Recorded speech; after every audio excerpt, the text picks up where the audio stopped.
ಸ್ನೇಹಿತರೆ ನಮಸ್ತೆ. ಈ ಹಿಂದಿನ ವಿಡಿಯೋದಲ್ಲಿ ನಾನು ಶಂಖಪುಷ್ಪ ಮತ್ತು ನಿತ್ಯಪುಷ್ಪದ ಸೀಡ್ಸ್ಗಳನ್ನು ಆನ್ಲೈನಲ್ಲಿ ಅನಿತಾ ಭಟ್ ಅವರಿಂದ ತರಿಸ್ಕೊಂಡಿದ್ದೆ ಅಂತ ಹೇಳಿದ್ದೆ. ಇವತ್ತು ಆ ಸೀಡ್ಸ್ಗಳನ್ನು ಮಣ್ಣಿಗೆ ನೆಡ್ತಾ ಇದ್ದೀನಿ. ಸೀಡ್ಸನ್ನು ಜರ್ಮಿನೇಷನ್ ಆಗೋದಕ್ಕೆ ಹಾಕೊಳ್ಳುವಾಗ ಅದರಲ್ಲೂ ನಿತ್ಯಪುಷ್ಪದ ಸೀಡ್ಸ್ಗಳು ತುಂಬ ಡೆಲಿಕೇಟ್ ಆಗಿರುತ್ತೆ, ಸೂಕ್ಷ್ಮ ಆಗಿರುತ್ತೆ. ಅದಕ್ಕೆ ಜರ್ಮಿನೇಟ್ ಆಗಬೇಕು ಅಂತ ಅಂದರೆ ಒಳ್ಳೆಯ ಪಾಟಿಂಗ್ ಮಿಕ್ಸನ್ನು ರೆಡಿ ಮಾಡ್ಕೊಳ್ಬೇಕು. ಆ ಪಾಟಿಂಗ್ ಮಿಕ್ಸನ್ನು ಇವತ್ತು ನಿಮಗೆ ತೋರಿಸ್ಕೊಡ್ತೀನಿ. ನಮಸ್ತೆ, ನಾನು ಕೀರ್ತಿ ಚೇತನ್. ನೀವು ನೋಡ್ತಾ ಇದ್ದೀರಾ ಟೆರೆಸ್ ಮೇಲೆ ಗಾರ್ಡನ್ ಮಾಡುವುದರ ಬಗ್ಗೆ ಸಾಕಷ್ಟು ಇನ್ಫಾರ್ಮೇಷನ್ ಅನ್ನು ಒಳಗೊಂಡಿರುವ ಗಾರ್ಡನ್ ಚಾನಲ್ ಕೀರ್ತಿ ಚೇತನ್ ಇನ್ ಕನ್ನಡ. ಇದು ಅನಿತಾ ಭಟ್ ಅವ್ರ ನಂಬರು. ಯಾರು ಬೇಕೋ ಅವರು ತರಿಸ್ಕೊಳ್ಬಹುದು.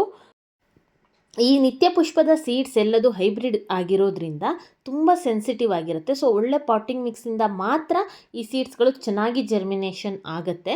ಅದಕ್ಕೋಸ್ಕರ ನಾನಿಲ್ಲಿ ಸೀಡ್ಸನ್ನು ಹಾಕೋದಕ್ಕೋಸ್ಕರ ಪಾಟಿಂಗ್ ಮಿಕ್ಸ್ನ ರೆಡಿ ಮಾಡ್ಕೊಳ್ತಾ ಇದ್ದೀನಿ.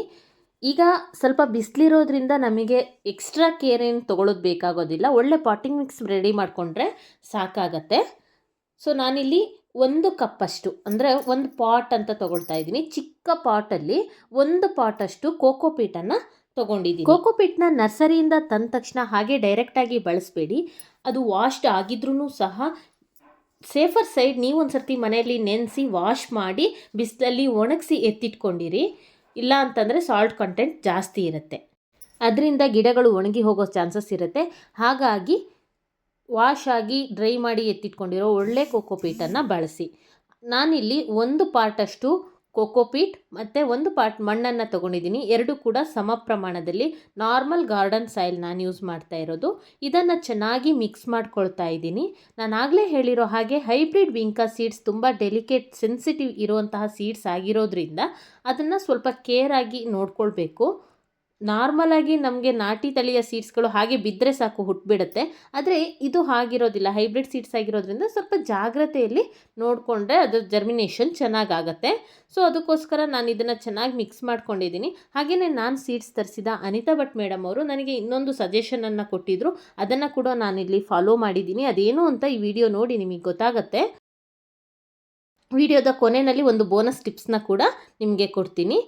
ಇದನ್ನು ನಾನು ಸೀಡ್ಲಿಂಗ್ ಟ್ರೇಗೆ ಹಾಕ್ತಾ ಇದ್ದೀನಿ. ನಾನು ಯಾಕೆ ಸೀಡ್ಲಿಂಗ್ ಟ್ರೇನ ಬಳಸ್ತಾ ಇದ್ದೀನಿ ಅಂದರೆ ನಾನು ಆ್ಯಕ್ಚುಲಿ ಈ ಮುಂಚೆ ಬಳಸ್ತಾ ಇರಲಿಲ್ಲ.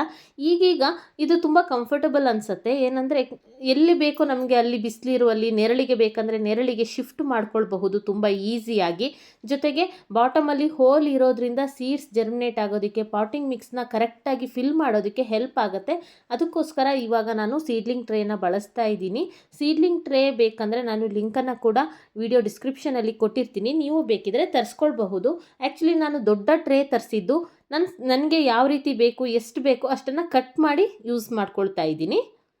ತುಂಬ ಕಂಫರ್ಟಬಲ್ ಆಗಿ ಯೂಸ್ ಮಾಡ್ಕೊಳ್ಬಹುದು. ಒಂದು ಸರ್ತಿ ತರಿಸ್ಕೊಂಡ್ರೆ ತುಂಬ ಟೈಮ್ ತನಕ ನಾವು ಯೂಸ್ ಮಾಡಬಹುದು.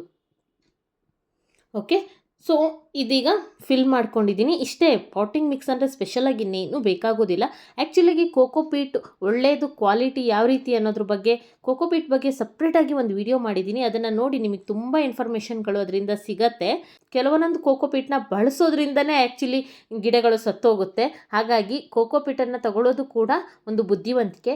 ಅದ್ರ ಬಗ್ಗೆ ಒಂದು ಒಳ್ಳೆ ವಿಡಿಯೋ ಇದೆ. ಈ ವಿಡಿಯೋದ ಕೊನೆಯಲ್ಲಿ ಅದರ ಲಿಂಕನ್ನು ಟ್ಯಾಗ್ ಮಾಡಿರ್ತೀನಿ, ನೋಡಬಹುದು ನೀವು. ಸೊ ಅವರು ಕಳಿಸಿರುವಂತಹ ಸೀಡ್ಸ್ಗಳನ್ನು ಇಲ್ಲಿ ಹಾಕ್ತಾ ಇದ್ದೀನಿ. ಅವರು ಕಳಿಸಿದಂತಹ ಎಲ್ಲ ಕಲರ್ನ ಸೀಡ್ಸ್ನ ಸಹ ಇಲ್ಲಿ ಹಾಕ್ತಾ ಇದ್ದೀನಿ. ನನಗೆ ಪ್ರತಿನಿತ್ಯ ಹೂ ಬಿಡುವಂತಹ ಹೂ ಗಿಡಗಳನ್ನು ಬೆಳೆಸೋದು ಅಂತ ಅಂದರೆ ತುಂಬ ಇಷ್ಟ. ಯಾಕಂದರೆ ಪೂಜೆಗೆ ಪ್ರತಿನಿತ್ಯ ಬೇಕಾಗಿರುವಷ್ಟು ಹೂವನ್ನು ನಮ್ಮ ಮನೆಯಲ್ಲೇ ನಾವೇ ಬೆಳೆಸ್ಕೊಳ್ಬಹುದು. ಆಗ ಗಾರ್ಡನಿಂಗ್ ಮಾಡಿದ್ದಕ್ಕೂ ಕೂಡ ಸಾರ್ಥಕ ಅಂತ ಅನಿಸುತ್ತೆ. ಆ ಕಾರಣಕ್ಕೋಸ್ಕರ ಡೈಲಿ ಹೂ ಬಿಡುವಂತಹ ಗಿಡಗಳನ್ನು ನಾನು ಜಾಸ್ತಿ ಇಷ್ಟಪಡ್ತೀನಿ. ಅದರಲ್ಲಿ ಈ ನಿತ್ಯ ಪುಷ್ಪ ಕೂಡ ಒಂದು. ನಿಮಗೆಲ್ಲ ಗೊತ್ತಿರೋ ಹಾಗೆ ಪ್ರತಿನಿತ್ಯ ತುಂಬ ಹೂ ಬಿಡುತ್ತೆ. ಜೊತೆಗೆ ಬಿಟ್ಟಿರುವಂತಹ ಹೂವು ಅದೇ ದಿನವೇ ಬಾಡೋದಿಲ್ಲ, ಒಂದು 2-3 ದಿನ ಗಿಡದಲ್ಲಿ ಇರುತ್ತೆ. ಅದಕ್ಕೋಸ್ಕರ ನಾನು ನಿತ್ಯ ಪುಷ್ಪವನ್ನು ಸೆಲೆಕ್ಟ್ ಮಾಡ್ಕೊಂಡಿದ್ದು. ಕೆಳಗಡೆ ಕಮೆಂಟ್ ಸೆಕ್ಷನಲ್ಲಿ ಕೂಡ ಮೇಡಮ್ ನಂಬರ್ ಕೊಟ್ಟಿರ್ತೀನಿ, ಯಾರಾದರೂ ಇಂಟ್ರೆಸ್ಟ್ ಇದ್ದರೆ ಅವರಿಂದ ತರಿಸ್ಕೊಳ್ಳಿ. ಕೋಕೋಪೀಟ್ನ ಯಾಕೆ ನಾವು ಪಾಟಿಂಗ್ ಮಿಕ್ಸ್ ಆಗಿ ಬಳಸಬೇಕು ಅಂತ ಅಂದರೆ ಕೋಕೋಪೀಟ್ ಇದ್ದರೆ ಅದು ಕರೆಕ್ಟು ಅಮೌಂಟ್ ಆಫ್ ಮಾಯಿಶ್ಚರ್ನ ಮೇಂಟೈನ್ ಮಾಡುತ್ತೆ.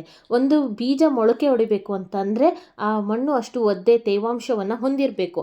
ಆ ಮಾಯಿಶ್ಚರನ್ನು ಮೇಂಟೈನ್ ಮಾಡೋದಕ್ಕೆ ನಮಗೆ ಕೋಕೋಪೀಟ್ ತುಂಬ ಹೆಲ್ಪ್ ಮಾಡುತ್ತೆ.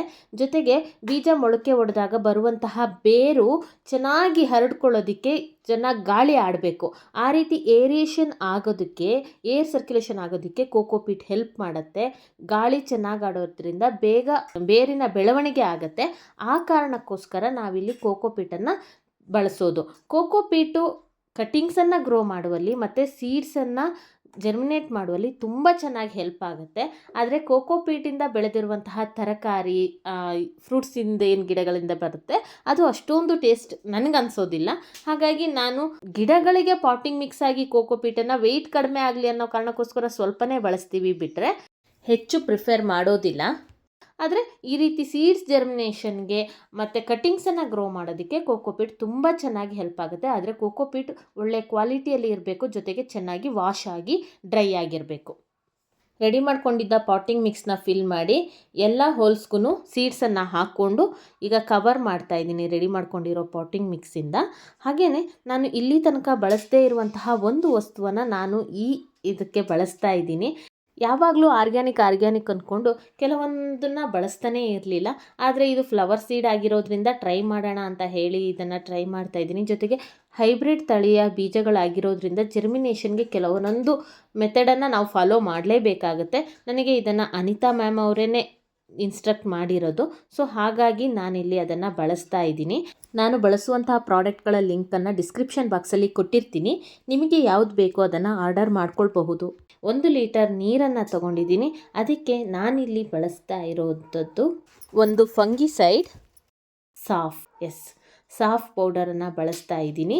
ಇದು ಸಾಫ್ ಅಂತ ಅಂದರೆ ಫಂಗಿಸೈಡ್ ಅಂದರೆ ಮಣ್ಣಿನಲ್ಲಿ ಹಾಕಿರುವಂತಹ ಬೀಜಕ್ಕೆ ಯಾವುದೇ ರೀತಿ ಫಂಗಲ್ ಇನ್ಫೆಕ್ಷನ್ ಆಗಿ ಆ ಬೀಜ ಅಲ್ಲೇ ಕೊಳೆತು ಹೋಗಬಾರ್ದು ಅನ್ನೋ ಕಾರಣಕ್ಕೋಸ್ಕರ ಬಳಸ್ತಾ ಇದ್ದೀನಿ. ಇದು ಒಂದು ಕೆಮಿಕಲ್ ಪ್ರಾಡಕ್ಟು. ಆದರೆ ನಾವು ಇಲ್ಲಿ ತನಕ ನಾನು ನನ್ನ ಟೆರೆಸ್ ಗಾರ್ಡನಲ್ಲಿ ಬಳಸಿರಲಿಲ್ಲ. ಹೂವಿನ ಬೀಜ ಆಗಿರೋದ್ರಿಂದ, ಜೊತೆಗೆ ಅವಶ್ಯಕತೆ ಇರೋದ್ರಿಂದ ಮಾತ್ರ ನಾನಿಲ್ಲಿ ಅದನ್ನು ಬಳಸ್ತಾ ಇದ್ದೀನಿ. ಹೆಚ್ಚೇನೂ ಅಲ್ಲ, 1 ಲೀಟರ್ ನೀರಿಗೆ 1 ಚಿಟಿಕೆಯಷ್ಟು ಮಾತ್ರ ಸಾಫ್ಟ್ ಪೌಡರ್ನ ಬಳಸ್ತಾ ಇದ್ದೀನಿ. ಇದನ್ನು ಬಳಸೋದ್ರಿಂದ ಇರುವೆಗಳು ಸೀಡ್ಸನ್ನು ಹೊತ್ತೊಯ್ಯೋದು, ಫಂಗಲ್ ಇನ್ಫೆಕ್ಷನಿಂದ ಸೀಡ್ಸ್ ಕೊಳ್ತು ಹೋಗುವಂಥದ್ದು ಅಥವಾ ಮಣ್ಣಿನಲ್ಲೇ ಸೀಡ್ಸ್ ಜರ್ಮಿನೇಟ್ ಆಗದೇ ಇರುವಂತಹ ಸಮಸ್ಯೆಗಳು ಬರೋದಿಲ್ಲ. ಇದು ನೀರಿಗೆ ಹಾಕಿದ ತಕ್ಷಣ ಕರಗತ್ತೆ. ಒಂದು ಕೋಲಿನ ಸಹಾಯದಿಂದ ತಿರ್ಸಿದ್ರೆ ಈ ಲಿಕ್ವಿಡ್ ರೆಡಿ ಆಗುತ್ತೆ. ಸೀಡ್ಸ್ಗೆ ಬಳಸೋದ್ರಿಂದ ಇದು ಕೆಮಿಕಲ್ ಆದ್ರೂ ಓಕೆ ಅನ್ನೋದು ನನ್ನ ಅಭಿಪ್ರಾಯ. ಈ ಸೀಡ್ಸ್ಗಳು ಜರ್ಮಿನೇಟ್ ಆಗೋದಕ್ಕೆ 10 to 15 ಡೇಸ್ ತೊಗೊಳುತ್ತೆ.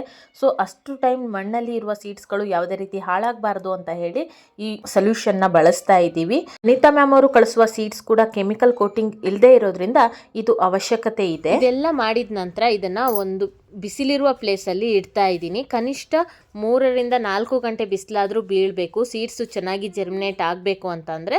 ಹಾಗಾಗಿ ಬಿಸಿಲಿರುವ ಪ್ಲೇಸಲ್ಲಿ ಇದನ್ನು ಇಡ್ತಾ ಇದ್ದೀನಿ. ಇಷ್ಟಲ್ಲದೆ ಒಂದು ಸಣ್ಣ ಪ್ರಯೋಗ ಅಂತ ಹೇಳಿ ನಾನು ನಾರ್ಮಲ್ ಆಗಿ ಪಾಟಿಂಗ್ಗೆ ಏನು ನಮ್ಮ ಪಾಟ್ ಇರುತ್ತಲ್ವ, ಪಾಟಲ್ಲಿ ಯಾವ ರೀತಿ ಸಾಯಿಲ್ ಇರುತ್ತೆ ಅದರಲ್ಲೇ ನಾನು ಈ ಸೀಡ್ಸನ್ನು ಹಾಕ್ತಾ ಇದ್ದೀನಿ.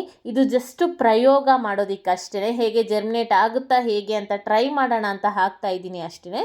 ಬಟ್ ಅನಿತಾ ಮ್ಯಾಮ್ ಅವರು ಕ್ಲಿಯರಾಗಿ ಹೇಳಿದರು, ಕೋಕೋಪೀಟ್ ಮತ್ತು ಮಣ್ಣನ್ನು ಬಳಸಿ ಈ ರೀತಿ ಪಾಟಿಂಗ್ ಮಿಕ್ಸನ್ನು ರೆಡಿ ಮಾಡಿ ಸೀಡ್ಸನ್ನು ಜರ್ಮಿನೇಟ್ ಮಾಡ್ಕೊಳ್ಳಿ ಅಂತ ಹೇಳಿ, ಜೊತೆಗೆ ಫಂಗಿಸೈಡಾಗಿ ಸಾಫ್ಟ್ ಪೌಡರನ್ನು ಕೂಡ ಬಳಸೋದಕ್ಕೆ ಹೇಳಿದರು. ಅದೇ ರೀತಿಯಲ್ಲಿ ನಾನು ಕೂಡ ಟ್ರೈ ಮಾಡಿ ನಿಮಗೆ ತೋರಿಸಿದ್ದೀನಿ. ತುಂಬ ಸೆನ್ಸಿಟಿವ್ ಇರುವಂತಹ ಸೀಡ್ಸ್ಗಳನ್ನು ಜರ್ಮಿನೇಟ್ ಮಾಡೋದಕ್ಕೆ ಕೆಲವೊಂದೊಂದು ಸರ್ತಿ ಹೀಗೆ ಬಳಸಬೇಕಾಗತ್ತೆ. ಅದು ಅಷ್ಟೊಂದೇನು ಕೆಮಿಕಲ್ಲು ನಮಗೆ ಗ್ರೋತಲ್ಲಿ ನಾವು ತಿನ್ನೋ ಆಹಾರದಲ್ಲಿ ಬರದೇ ಇರೋದ್ರಿಂದ ನಾನು ಅದನ್ನು ಬಳಸ್ತಾ ಇದ್ದೀನಿ. ಸೊ ಸ್ನೇಹಿತರೆ, ಇದರ ಅಪ್ಡೇಟನ್ನು ಮುಂದಿನ ವಿಡಿಯೋದಲ್ಲಿ ನಿಮಗೆ ತೋರಿಸ್ತೀನಿ. ಯಾರಾದರೂ ಸೀಡ್ಸ್ ಜರ್ಮಿನೇಷನ್ ಮಾಡೋರಿಗೆ ಇದು ಹೆಲ್ಪ್ ಆಗುತ್ತೆ ಅನ್ನೋ ಕಾರಣಕ್ಕೋಸ್ಕರ ಇಮಿಡಿಯೇಟ್ ನಾನು ಈ ವಿಡಿಯೋನ ಅಪ್ಲೋಡ್ ಮಾಡಿರೋದು. ಸೊ ಜರ್ಮಿನೇಷನ್ ಆದಮೇಲೆ ಮುಂದಿನ ವಿಡಿಯೋಗಳಲ್ಲಿ ಅಪ್ಡೇಟನ್ನು ತೋರಿಸ್ತೀನಿ. ಈ ವಿಡಿಯೋನ ಇಲ್ಲಿ ತನಕ ನೋಡಿದ್ದಕ್ಕೆ ಥ್ಯಾಂಕ್ ಯು. ಚಾನೆಲ್ನ ಸಬ್ಸ್ಕ್ರೈಬ್ ಮಾಡಿಕೊಂಡು ಸಪೋರ್ಟ್ ಮಾಡಿ. ಇದೇ ಥರ ಒಳ್ಳೊಳ್ಳೆ ಕಂಟೆಂಟ್ ನಮ್ಮ ಚಾನಲ್ಲಿ ಬರ್ತಾ ಇರುತ್ತೆ. ಸಪೋರ್ಟ್ ಮಾಡಿ ಅಂತ ಹೇಳ್ತಾ ಈ ವಿಡಿಯೋನ ಎಂಡ್ ಮಾಡ್ತಾ ಇದ್ದೀನಿ. ಟೇಕ್ ಕೇರ್, ಬಾಯ್.